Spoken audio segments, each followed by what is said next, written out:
Good people, happy Tuesday. Hope all is well. My name is Chip Van Gundy, and I'm your host for the Dads of Detroit podcast. So thankful to have a moment with you here.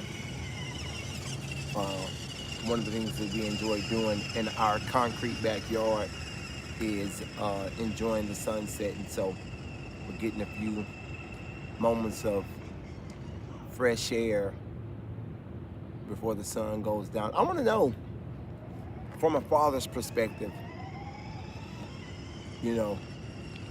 because these conversations are what they are, based on where you're having the conversation, like work or church, right? Or at home. The way you have a conversation at home may not be the way. You good? You having fun? May not be the way you have a conversation at work, right? The way you have a conversation with your significant other may not be the way you have a conversation with your parent or with your child, right? Considering, what's to say? Oh, Labor Day weekend is over.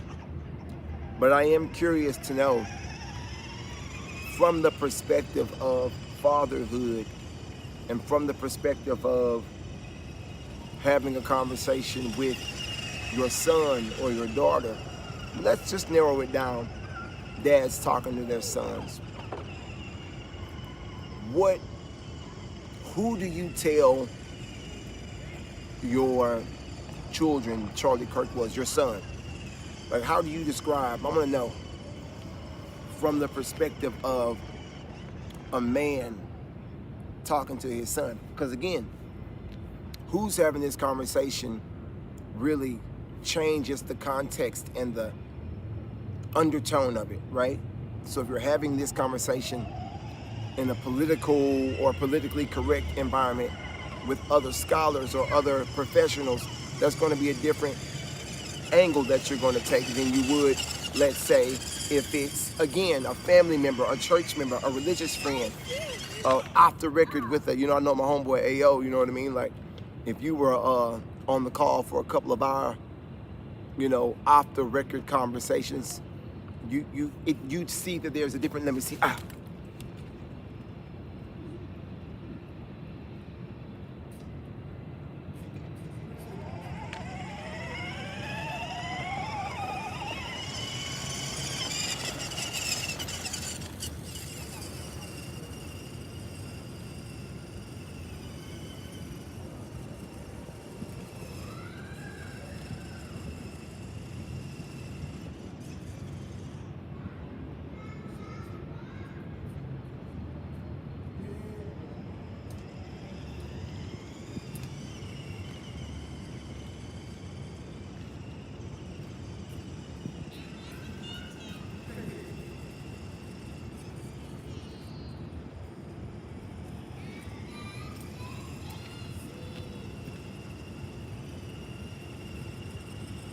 okay, yes.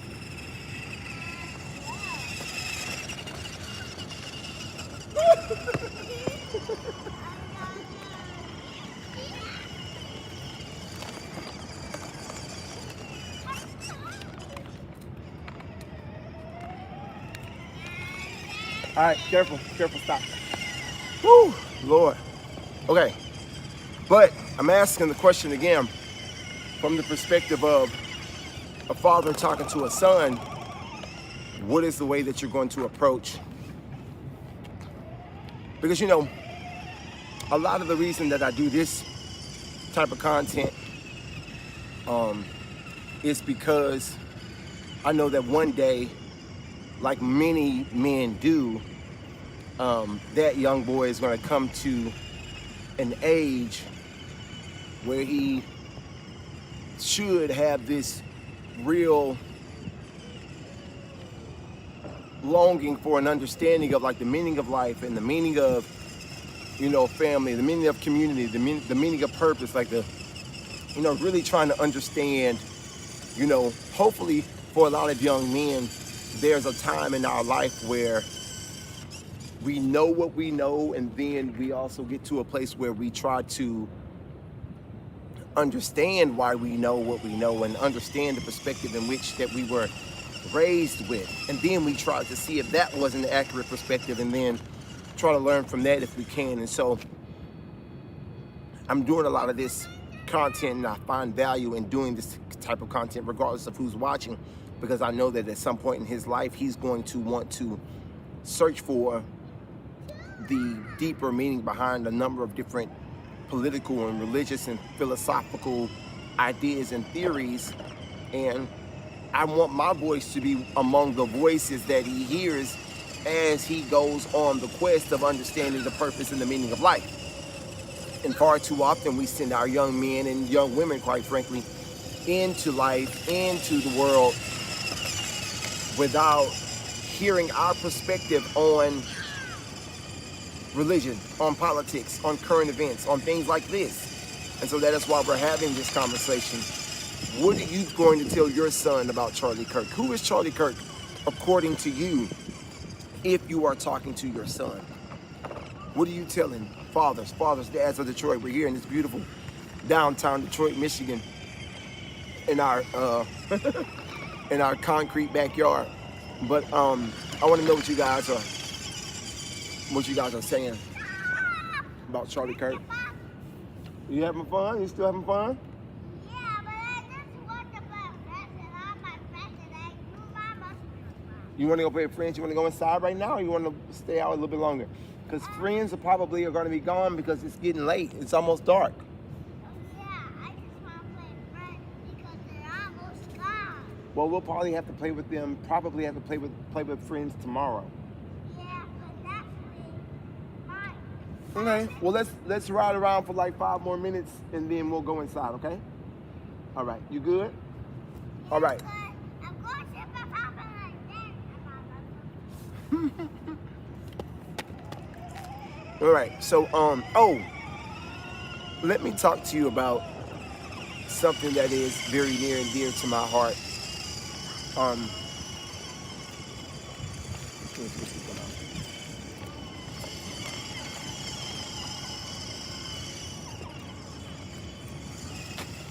want to talk to you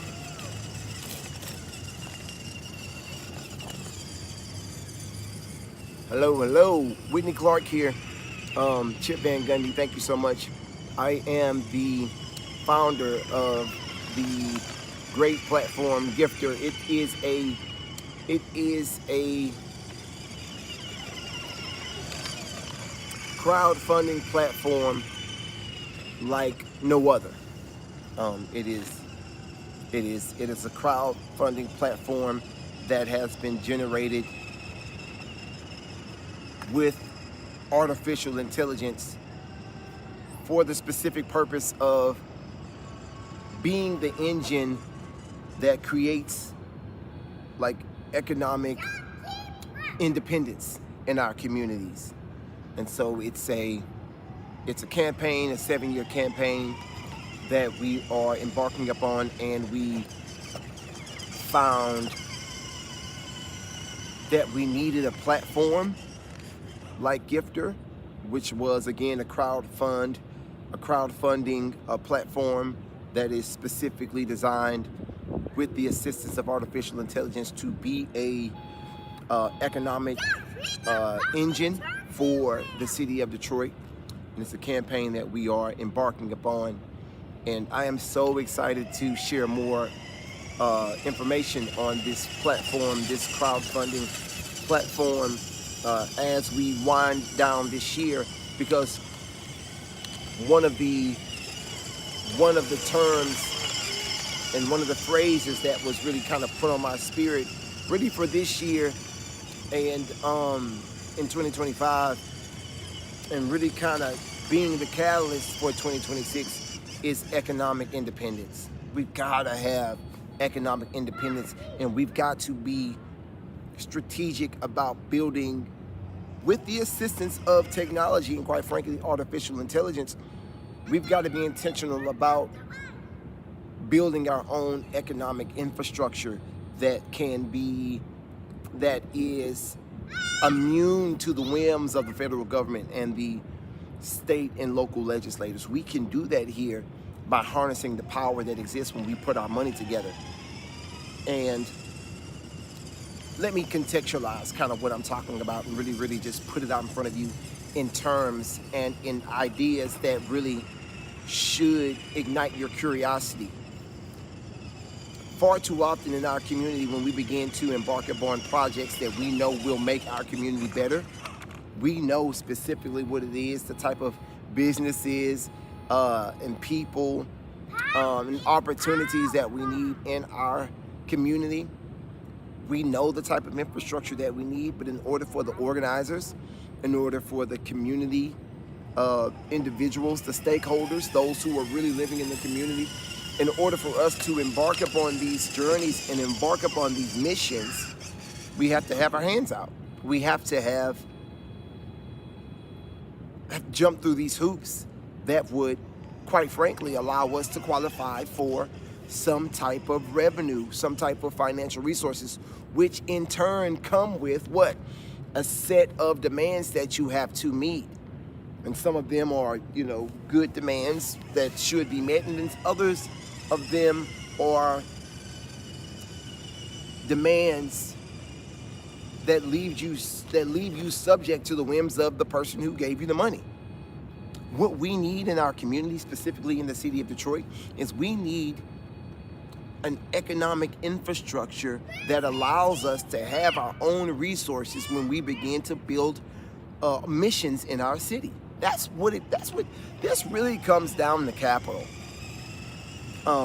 Technology has afforded us an opportunity to have an infinite amount of research and wisdom and blueprints and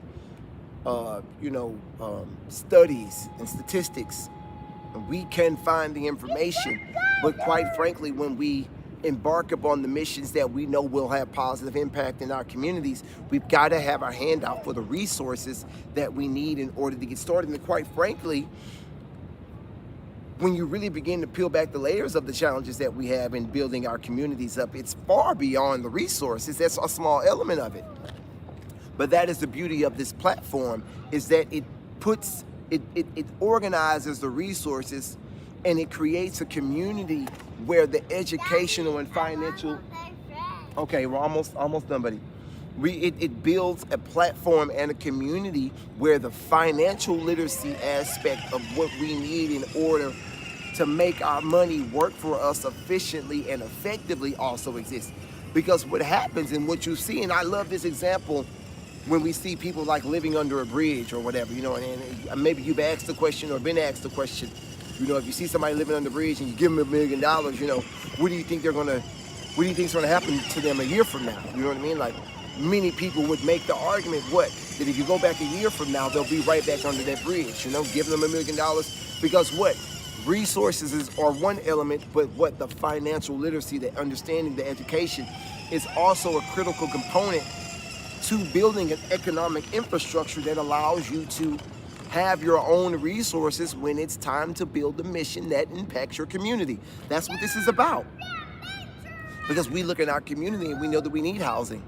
We look in our community, we know that we need the type of schools that educate our children and enable them to put tools in their hands in second and in third grade. We know that we need birthing centers and people to study what it is like to have a child as an African American woman in this country. We know that we need birthing centers that address the specific crisis that is pregnancy for a black woman in the state of Michigan. We need those type of places and those type of resources and those clinics and those community centers, but we don't have the resources, nor do we have the financial education and literacy that it takes to build those resources so that we can power our own movements. And so that's why we've created this platform, Gifter. It is a group economics strategy. We brought in some of the most proven group economic strategies, but with the help of technology and AI, we have been able to greatly reduce, because of community, the taboo nature quite frankly, of group economics, excuse me. And so this platform is groundbreaking, and it is a mission that ensures that we moving forward don't have to continue to have our hands out when we are trying to embark upon the missions that will have positive impact on our community. So I'm looking forward to give you more information about the platform, Gifter. It is our crowdfunding platform specifically designed. What's that? Over there to the parking lot and then now. You want to go to the edge of the parking lot? Yeah, but I want to play with friends all the time. We don't have any friends right now to play with because it's technically dark. It is dark outside. We're gonna jump off of here. I've told you a little bit about the platform, and I just kind of want to push that out there so we can begin to talk more about it as the year kind of winds down, because we're going to be making a really big push for 2026, and I'm so excited to share some of the visions and goals that we have specifically for the city of Detroit. Go, buddy. Go. I'm almost done. Go ahead. And I'm excited to share them with you. I really, really am. And I know that these endeavors are the beginning of the economic infrastructure that we need. Yeah. I was talking to someone the other day, and as I was saying this, it was almost like a light went off in his head. It was crazy. I said to him, we've got most of the major banks, if not in the country, certainly the ones in the region. We've got Chase, we've got PNC, we've got Ally, we've got all the big banks here in the city of Detroit. But what we don't have is, we don't have a bank that lends money to renovate the main type of homes we have in the city. So let me contextualize that. We have banks here in the city, but we have banks here in the city that finance homes, so to speak, but we don't have banks that finance the average type of homes we have here in the city. We don't have a housing market that has a lot of new builds, a lot of new homes. We don't have that type of market. We have a market that is pretty much inundated and overflowed and overrun with blighted, right? With blighted type of neighborhoods, communities, blocks. You have a lot of homes that need, upwards of $100,000 in renovations in order for them to be inhabitable and for them to have, dignity for families and children and things of the nature. So what I'm saying is that we don't have the type of infrastructure in the city that addresses the challenges that we have, right? You know what I mean? It's like, it's almost like having, I don't know. It's almost like having, it's like having, buses in the motor city capital of the world. I'm using that analogy because on the ground, obviously people drive cars here, but the theory is that, everyone drives a car, and so why would you invest heavily in public transportation in a city like here? Now, obviously that's not reality, but that's the theory, and that was the theory in the early 1900s or maybe the late 1800s.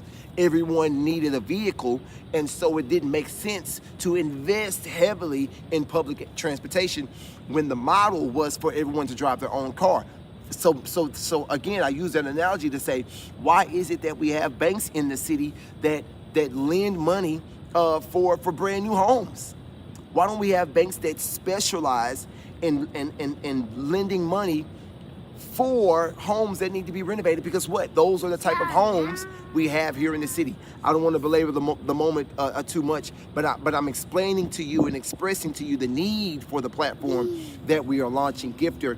It is a crowdfunding platform that is specifically designed with the assistance of artificial intelligence to create an economic infrastructure here in the city of Detroit, and it is a mission and a campaign and a blueprint that we are taking across the country, a 7-year campaign, and we are so excited to share more information about it with you in the coming weeks, in the coming months. Let me go. He's done riding. He's ready to go. The sun's going down. We had a great time. Chip Van Gundy here, Dads of Detroit. I want to know, who are you telling your son Charlie Kirk is, or Charlie Kirk was? Again, we know that the way we have a conversation is based on who you're having it with. And so we've had this conversation in the public space, in the political space, maybe in the religious space. But from father to son, who are you saying, what are you saying about Charlie Kirk? What was his legacy? There's no right or wrong answer. I just want to know from your perspective. Because again, we have to be intentional about engaging our sons with real life conversations, real life dialogue, even at an early age, right? And so I want to know what your thoughts and views are on that as it pertains to the conversations we're going to be having amongst men with our sons. All right, Chip Van Gundy, Dads of Detroit, thank you guys for hanging out with us. We'll see you guys next time.